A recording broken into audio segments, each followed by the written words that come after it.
So we're going to jump right into it. Stephen A has some comments about the Lakers, Anthony Davis, Russell Westbrook, and I think he's 100% right. So I'm going to go ahead and play the audio, and then I'll get into my thoughts. The one thing that I will say is this. Brian, you can go with this as well. And I'll go to you, Jay, with this last words. We got to stop just bringing up Russell Westbrook. Anthony Davis shooting 20% from three-point range. Anthony Davis, I came on the air and talked about how Anthony Davis was a top 7 player. I take it back. Damn it, he don't look like. How do you know what I have down on my paper? Right? How do you know I had that down? He don't look like he even wants to go anywhere near the basket. And my point is, yo, bro, you too big, you too skilled, you too talented. What has happened to Anthony Davis? We need to be talking, yes, Russell Westbrook can't shoot, but that's about it. We need to be talking less about Russell Westbrook and more about Anthony Davis.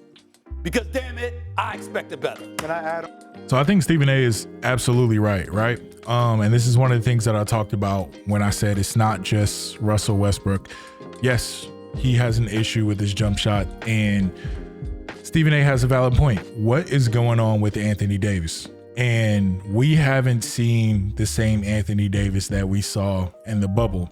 When Anthony Davis was around his last couple years with the Pelicans and when he first started with the Lakers, a lot of people were questioning, was he one of the greatest power forwards all time?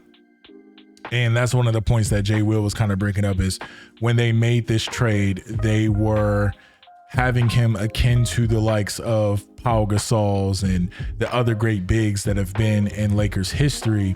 And he was supposed to carry the torch for LeBron.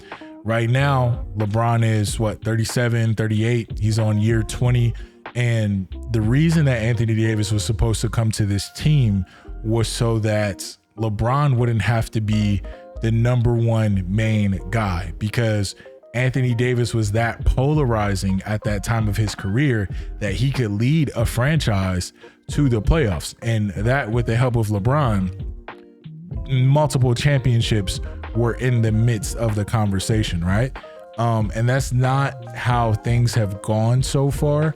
They've gone quite the opposite. We've seen Anthony Davis struggle a lot with his injury history. And as Stephen A said, he doesn't look like the same guy. He doesn't even attack the basket anymore. And I think that's similar to kind of some of the things that we saw with players that go through a lot of injuries, like D Rose, right? We didn't see D Rose as aggressive when he came back from his injury. And I think that's what's happening with Anthony Davis. I think like in the back of his mind, he has that injury history there, and he's not playing the game that he used to play. Anthony Davis is a dominant force. If he would just play center and he would dominate the post, there's nothing anybody could do with Anthony Davis. And it's almost like some of these big men in the NBA, they want to shoot too much. They want to be around the perimeter too much. And I understand that the game has changed, and a lot of teams are looking to spread the floor. A lot of teams want their big man to have the capability to shoot. But I think for certain situations, that doesn't always need to be the case. When the Lakers were their best, they had big men in the post. They had Anthony Davis, they had Dwight Howard, they had JaVale McGee, and LeBron James was the primary ball handler. He was a starting point guard at that time. And I think the Lakers need to get back to that. I think if Darvin Ham does anything with this team, it's having Anthony Davis get in the post more and not try to shoot so much, because it's not helping them. As we know, the Lakers are a terrible shooting team so far on the season.